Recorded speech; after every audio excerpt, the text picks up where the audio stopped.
Hey guys, welcome back to Bowls with the Bard. My name is Cakes, I am your host. This week we're bringing you a new segment simply called Stoned Shakespeare. In this segment, I will be taking a question surrounding Shakespeare, getting high, and answering it. This question could be something that I'm working on in my own life. It could be something that you guys suggest, or it can be something that I found on the internet and I found neat. So before I tell you the question, I want to give you a little bit of background on why I'm answering it.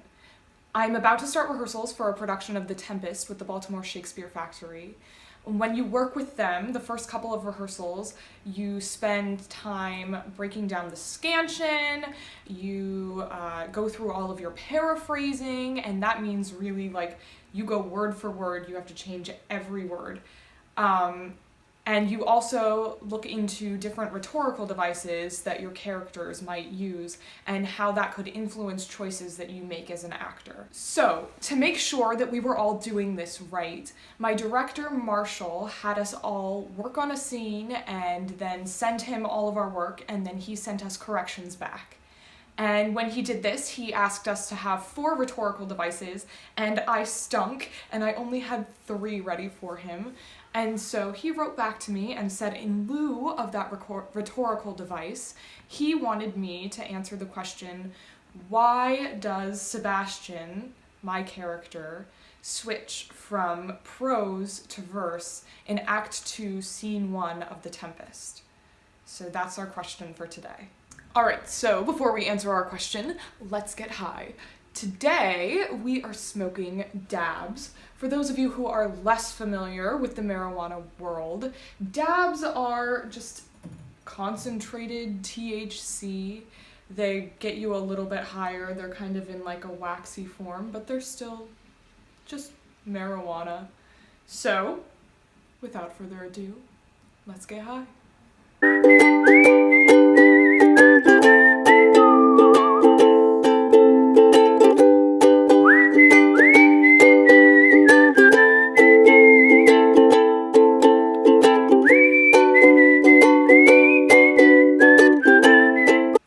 So now that I am good and lit, let us get lit. Alright, so there are 2 different things that I think are really important to discuss before I start answering this question. First, when Shakespeare switches from prose to verse or verse to prose, it means that there's a switch in the character. It's not just Shakespeare being like, oh, now I want to be poetic. It's not that. Shakespeare is signaling that there has been some sort of change in the character or the environment of the character or the circumstances or the mood. Something significant has changed and has given the character a need to speak in a different way. So that's number 1.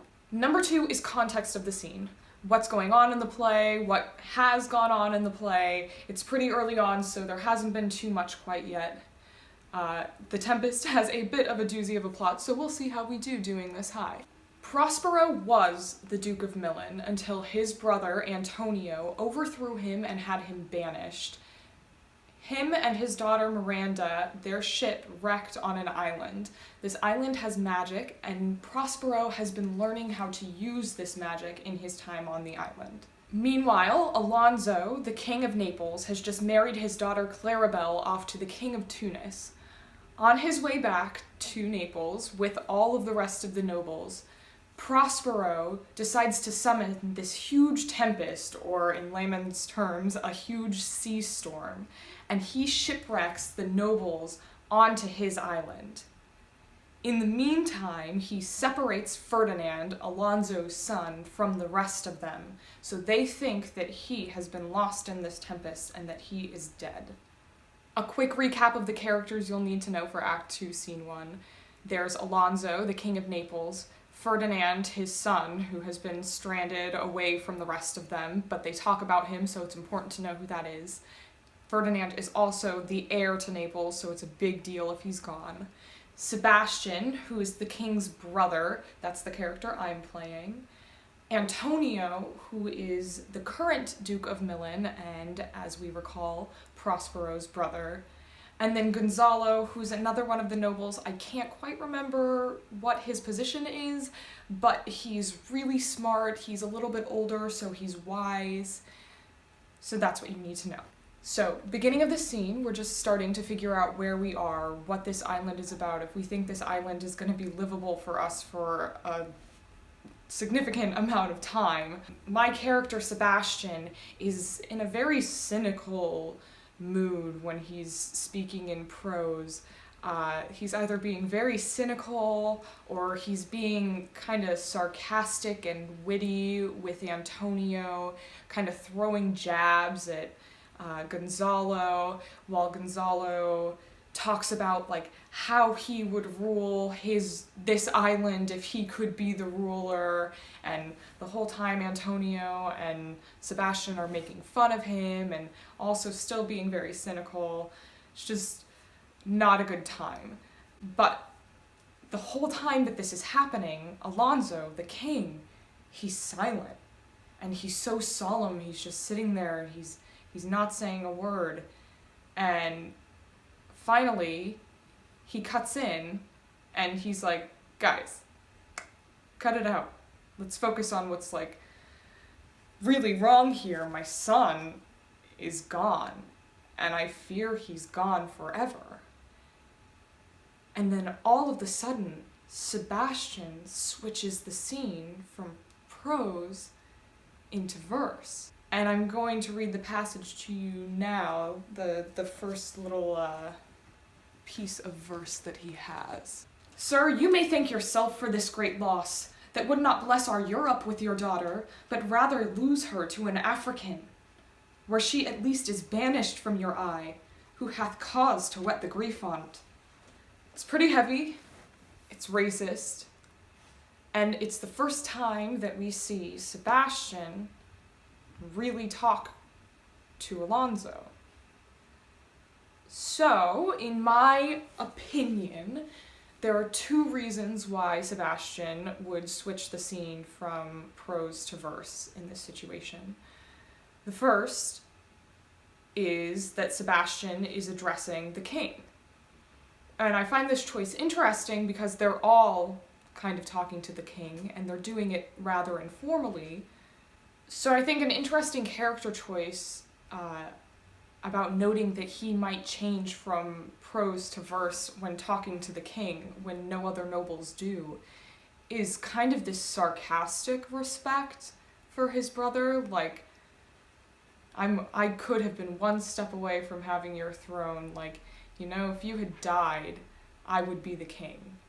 I'm that close of status with you, but I have to have so much respect for you because you're the king. You are. So I think that's an interesting character choice.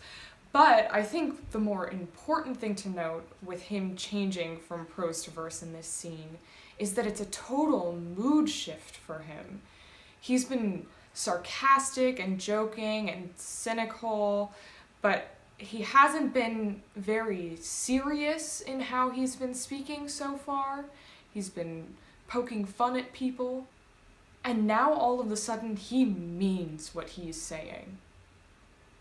He's upset.